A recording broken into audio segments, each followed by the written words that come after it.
Hello and welcome to The Check-In, our live noontime forum for community connections and conversation over the airwaves. Thank you for checking in today.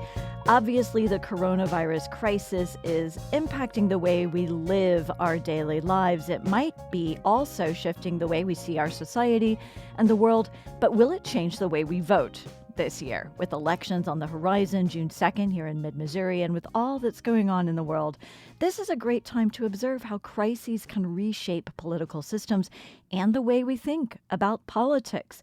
And as matters of public health, financial security, civic duty, and personal freedom are all being debated, partisan arguments can become heated and even violent. So what can we expect this election season? Today we have two guests to help us unpack these questions about public engagement and political rhetoric. First, we have Professor Andrea Benjamin. Professor Benjamin is an associate professor of African American Studies at the University of Oklahoma. She's also spent time here at MU. Andrea, thanks so much. Welcome to the Check-In. Thank you for having me. Also joining us today is Professor Jay Sexton. Jay is an MU history professor and Kinder Institute endowed chair in constitutional democracy. Welcome, Jay Sexton. It's great to be here. Thank you very much. Thank you for checking in. And let me just remind our listeners, you can join us. Has this crisis got you thinking about our society and how we pay for it, how we finance healthcare, small businesses, a safety net, our international role in the world? These are all big features of this crisis. Has it only confirmed your beliefs about the role of government in our health, wealth, and economy? Let us know your thoughts in this election year. Are your views being tested or confirmed right now in this crisis? For most people, we have confirmation bias. If that's the case, just let us know if it's making you more confident in your viewpoint, or is it changing your viewpoint, or are you hoping that it'll change others' viewpoints? So, Jay Sexton and Andrea Benjamin, it's such a pleasure to have you on today. You're, Jay, an expert on international relations, and Andrea, you're an expert on local coalitions and how both of these impact voting. What do you see as possible shifts in voting or political dialogue that might be brought on by this crisis? Andrea, why don't we start with you first?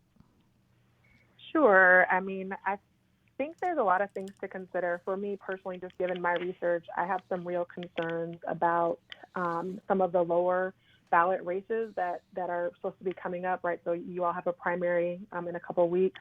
Mm-hmm. I think there's maybe a school board election, right? So these elections that are off cycle, they're not in the presidential election, right? We want to make sure that we still have good engagement, good turnout for those things.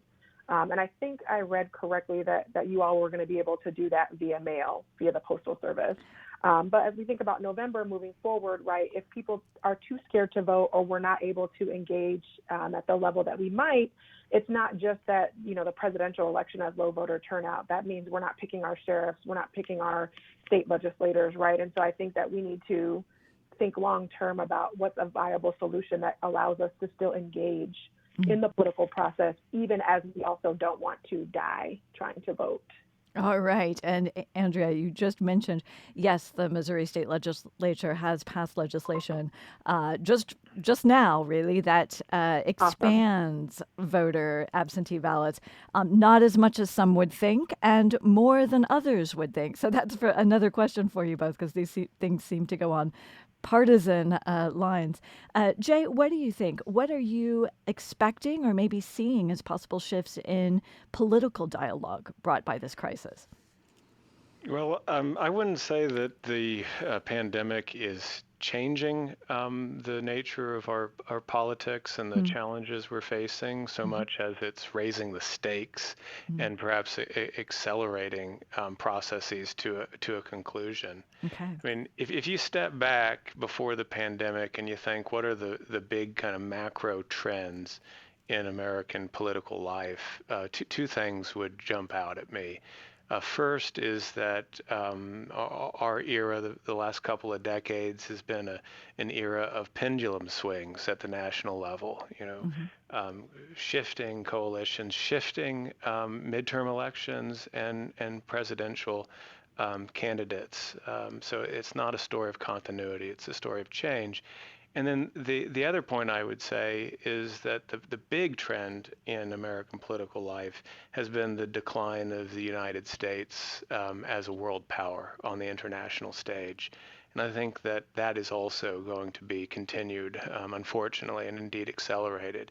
And that's one of the most important things on my agenda as a voter in 2020 is to think about which candidates and which political parties have a coherent and persuasive vision of how the United States can constructively engage with the international community. For this pandemic, by definition, is an international phenomenon, and any solution that is going to have any lasting significance must have an international component.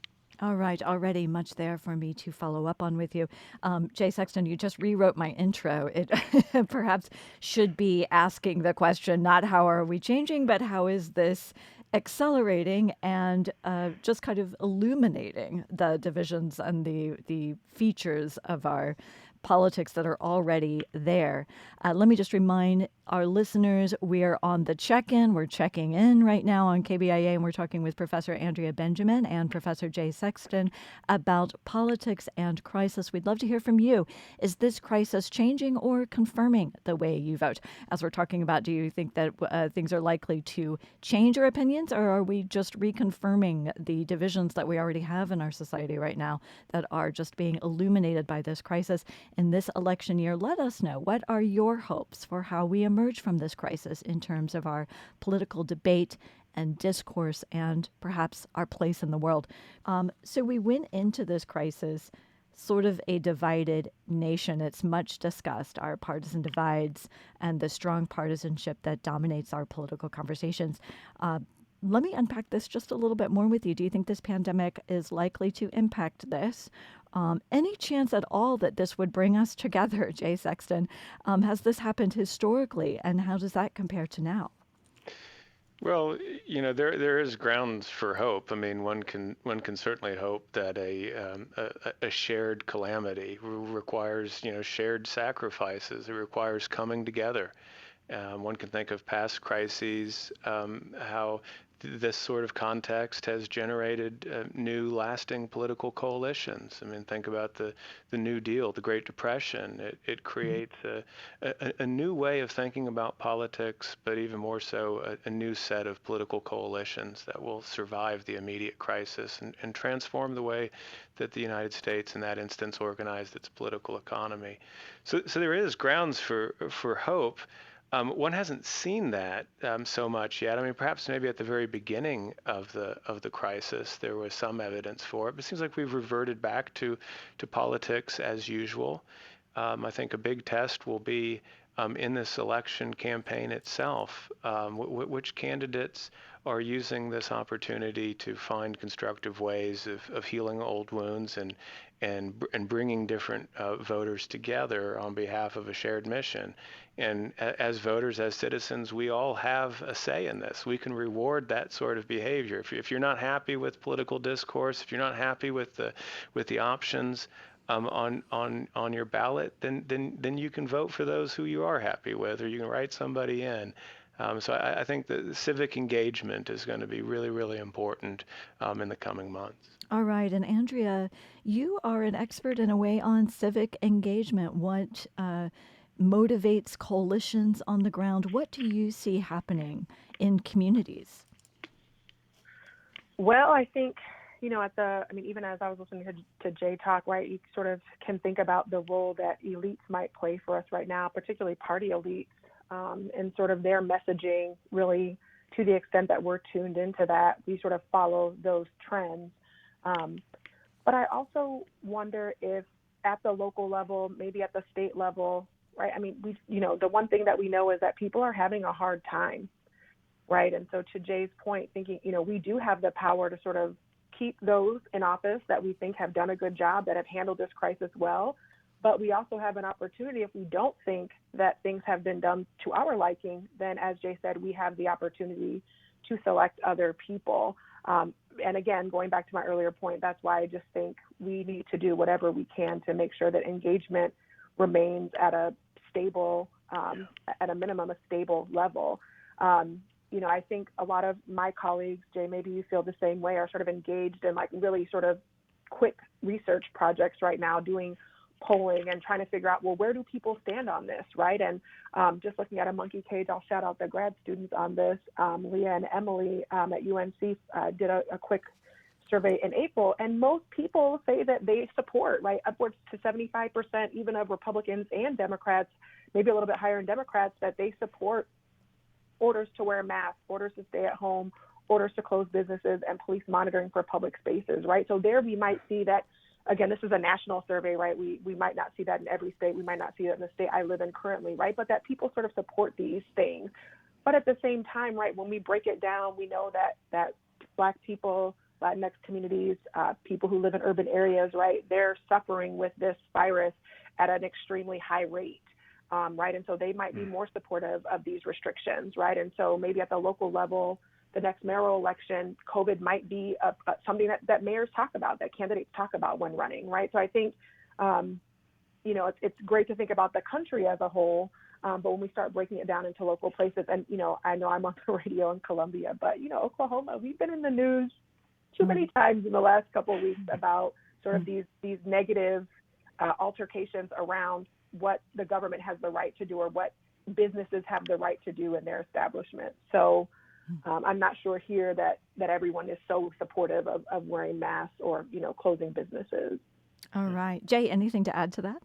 Well, I'd say one of the interesting things about the pandemic is how it might scramble the way in which we're so accustomed to having a set piece, entrenched partisan battles. So you're either for something or you're against it. And there's a sophisticated process of political sorting that actually is accelerating that. And we're seeing that with the pandemic. So you're either for opening a state or for remaining closed. You're either for masks or against them. The challenge is that the pandemic is going to require some real nimbleness. We're going to have to embrace certain measures at one point or in one place, and then turn on a dime as the course of the pandemic shifts. That's going to be a real challenge, I think, for our political culture and institutions, and for us as individuals, when we're so accustomed to thinking in terms of kind of partisan trench warfare. So it'll be interesting to see if people can adjust to this new reality. Yes, and Jay, you just mentioned that it requires some nimbleness, and you see some nimbleness in expected ways, I suppose, the federal stimulus fund. So if you think about so much of our political framing that you're talking about and debating is about that government strong safety net versus no government argument. So government versus no government, to oversimplify it. That in a crisis, it doesn't seem like very many people are arguing about the fact that we are going to rely on the government to track and fight the outbreak, to distribute a vaccine eventually. No one seems to be arguing about stimulus checks to businesses or even to our personal bank accounts. These are things that we are taking, although you do see in the Missouri legislature perhaps some reluctance to give those stimulus funds to counties. So maybe there's still a little bit of that. But is this crisis going to change this framing of no government versus a safety net, Jay? One would think if anything could change to change that dynamic, that this would be it. It is going to require massive public intervention and public support, and it's going to have to be sustained over a long period of time. Not least because it's going to have to be paid for.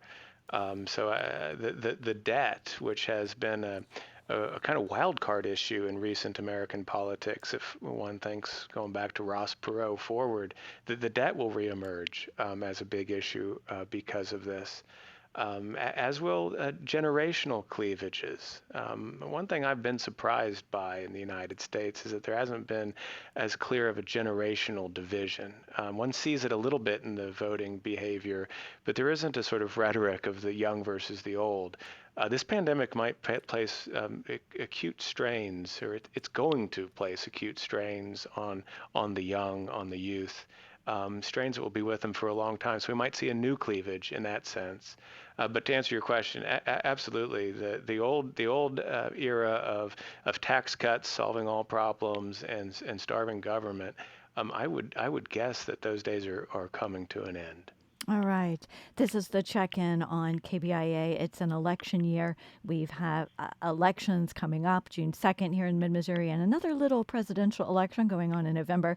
So is this crisis changing or accelerating how you think about voting and how you think about politics? Who gets what, when, and why in our society? Has this crisis changed or confirmed the way you think about all of these things? Do you have concerns about voting?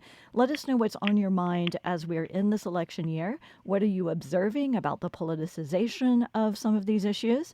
Jay and Andrea, you're mentioning the politicization of issues, so many issues in our culture that seem like they don't have to be politicized, but they are. And I'm just going to say abortion, climate change, healthcare, just to name a few. And now this crisis took a few weeks, but it didn't take long for this to become political and partisan in some way. So I almost am reluctant to even go here because it's just such an exhausting topic. But really quickly, let me just ask each of you if you have general thoughts on this, and specifically, what would it take to transcend politics as usual? Andrea, what do you think? I think yeah, gosh, it's such a big question, but I just wonder if sort of right, so it is true that there has been a partisan response to the coronavirus. The coronavirus does not care your partisan affiliation, Yes, right? It does not care yes. about that, right? And so I don't want to say that, with time and suffering, maybe that can help us. But going back to something that Jay said, I mean, we already know with younger voters, they aren't even as partisan as people my age and older, right? And so to the extent that maybe this is an opportunity for even those of us who've said, oh, I always follow this party, I identify with this party, right? Again, maybe this is an opportunity for even us to step back and say, which elected official is doing the things that I think are going to benefit my community? And I'll just give an example here, which is, as you may know, we are one of 5 states where our local government acted much more swiftly and much more strictly than our state level government. Our governor never issued a full stay-at-home order. I think we just had our mayor say safer at home.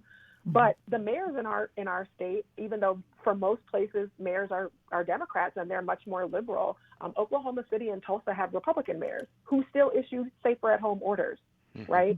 Yes. Although Norman issued their order first, right? So I think that this is just sort of an opportunity that, again, to the extent that you agree, hey, we will be safer at home, even if you're a Democrat, you might be looking at the mayor of Oklahoma City and feel thankful that he did that. Right. And so you might not be thinking about it so partisan. Or if you're a Republican, you might be mad at your own party member, right? That here's a Republican mayor who said, we're going to stay at home. And maybe you didn't want to do that. Right. So I think this might be an opportunity where, again, it's not everything is falling along party lines. But again, maybe just an opportunity for us to think about, it's not about the party. It's about who in this moment acted in a way that I thought was going to protect me or benefit me or had my best interest at heart. Well, that's so true, Andrea. And I think that this is why one might dare to hope that, it gets very real with a crisis and with a global pandemic. So much of the politicization of these issues on both sides is posturing, is theatrics, and a crisis gets very real and brings it home. So that's why I'm sort of asking these questions, and it's interesting to contemplate. What are your thoughts on that, Jay? Oh, I mean, I think that the local view on this is absolutely where one would find cause for hope. And not only do you see it at the local level with mayors, being constructive problem solvers and not ideologues that are posturing. But you also see the prospect that those sorts of innovations at the grassroots can lead to bigger changes at the national level. And indeed, that would be how I would interpret some of the moments of political transformation in America's past. I mean, to go back to the New Deal, there was nothing new in the New Deal. Many of those programs and ideas had been piloted at the state level or indeed at the level of municipalities. So I think that's one point to make. The other point I would make is another kind of long-running trend in recent American political history is the growth of the executive, the growth of the presidency, the imperial presidency. And this is something that's transcended the party in power. One can see both Republicans and Democrats in this light. And to pair that with the very good point about the importance of local matters, I'd be all for hoping that maybe a coalition, a cross-party coalition of informed, evidence-based voters would be in favor of reining in the power of the presidency, restoring the legislature, the Congress, as it was intended to be done. I mean, that's how the founders set up the United States, and that's served the country well. And I think that could be something that you could see a new kind of cross-party coalition in favor of. All right, let's start that. Okay, let me just remind everyone, this is the check-in on KBIA. We've got just a few more minutes, but we're in an election year. We have elections coming up. We're talking about public engagement and political rhetoric this election season with Jay Sexton and Andrea Benjamin, and you can join us. We do actually have quite a few calls coming in, so we're going to try to get to these calls now. Let's take a call from Mike in Columbia. Mike, thanks for joining us. Hey, thanks for taking my call. Sure. Did you have a question or comment? Go ahead. Well, I do have a comment. I hope people do vote, and I hope they look at the man in the White House right now. I'll just tell you what one friend or a customer said to me. She said, "If your man is a lying, immoral con man that says a lot about you and none of it's good, that's how I feel about Donald Trump. He's not. He went bankrupt 6 different times, and this country may go bankrupt too. So let's vote our conscience and maybe try something new." All right. Thank you so much for that call, Mike. We appreciate the opinion there that Donald Trump our president is not looking any better to Mike because of this crisis. Anything to add to that, Jay or Andrea? I mean, we could talk a little bit about, there is the presidential election and how the federal government has handled the crisis. Anything to add? No. Okay, that's Mike's opinion. Thanks for giving us your opinion, Mike. Let's take another call. We've got Stephen in Columbia. Stephen, did you have a question or a comment about us? I have a comment. Sure, go ahead. Well, first of all, I believe that all the talk about politics is basically doesn't do any good at all. I think that the city of Columbia and Boone County have done an excellent job, and the people that are there, we do not have massive COVID-19 epidemic around, etc. It comes down to the people at home, it's everybody doing their part. And if they do, then we're going to progress. I'm a scientist by education. I'm 72 years old. I believe in science. But mostly, I believe in individuals taking on the responsibility, listening to both sides if they need to be, and coming up with the solution by themselves. And if we all get together that way, we're going to make progress. All right, Stephen, thank you so much for your call. We appreciate it, and take care. Okay, bye.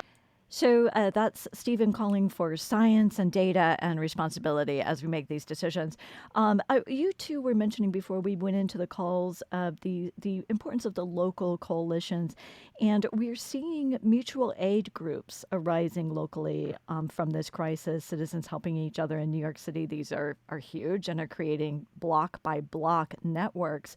Are these likely, do you think, to have an impact on the elections? Andrea?